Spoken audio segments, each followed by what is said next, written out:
নমস্কার বন্ধুরা, আজ আমি আপনাদের শেয়ার করছি সয়াবিন আলুর কষা রেসিপি।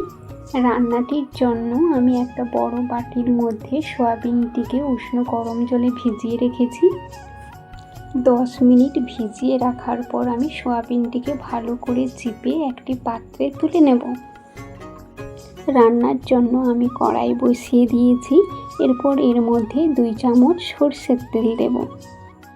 তেল গরম হয়ে গেলে এর মধ্যে কেটে রাখা আলু দিয়ে দেব। আলু এবং সয়াবিন আমি একই সঙ্গে ভেজে নেব। আপনারা চাইলে আলাদা আলাদাও ভাজতে পারেন। সয়াবিন দিয়ে 4-5 মিনিট মতো আলু ও সয়াবিন ভেজে নেব।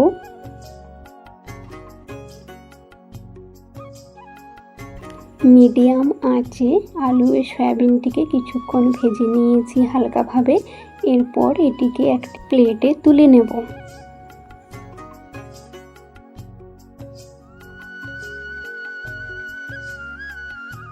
তুলে নেওয়ার পর একই কড়াইতে 2 চামচ মতো সরষের তেল দেব। তেল গরম হয়ে গেলে এর মধ্যে ফোড়নে তেজপাতা ও কিছু পরিমাণ জিরে দেব। এরপর এর মধ্যে বেটে রাখা পেঁয়াজ দেব। পেঁয়াজটা 1-2 মিনিট নাড়িয়ে চাড়িয়ে ভালোভাবে ভেজে নেব।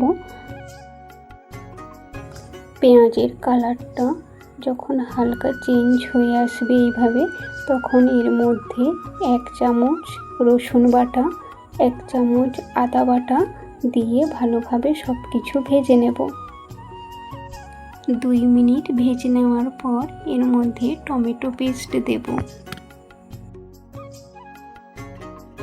তারপর এর মধ্যে 1 চামচ মতো লবণ দিয়ে ভালোভাবে টমেটো, আদা, রসুন, পেঁয়াজ কিছুক্ষণ কষিয়ে নেব। কষানো হয়ে গেলে এর মধ্যে সমস্ত ধরনের গুঁড়ো মশলা যেমন জিরে গুঁড়ো, ধনে গুঁড়ো, হলুদ গুঁড়ো, লঙ্কা গুঁড়ো, লবণ দিয়ে কষিয়ে নেব।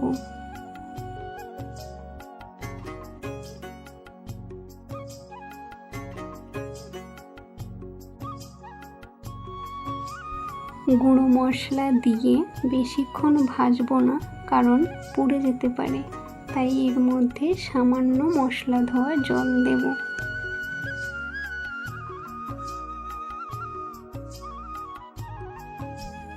সমস্ত মশলা কষানো হয়ে গেছে এবং জলটাও কমে এসেছে।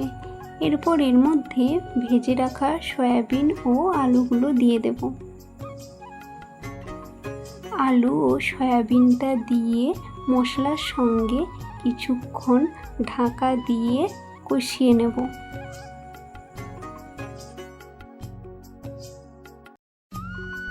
কিছুক্ষণ কষিয়ে নেওয়ার পর আমি এর মধ্যে 2 কাপ মতো জল দেব।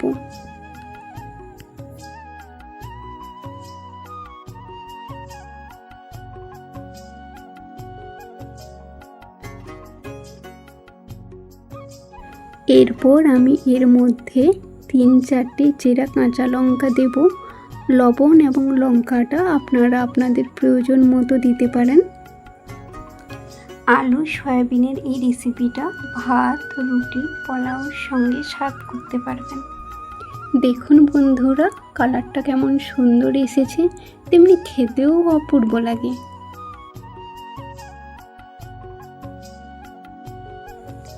আলুটাও ভালোভাবে সেদ্ধ হয়ে গেছে। এরপর এর মধ্যে গরম মশলা গুঁড়ো দিয়ে নামিয়ে নিলেই রেডি হয়ে যাবে আলু সয়াবিনের কষা। রেসিপিটি ভালো লাগলে লাইক, কমেন্ট, শেয়ার করবেন এবং চ্যানেলটি সাবস্ক্রাইব করে পাশে থাকবেন।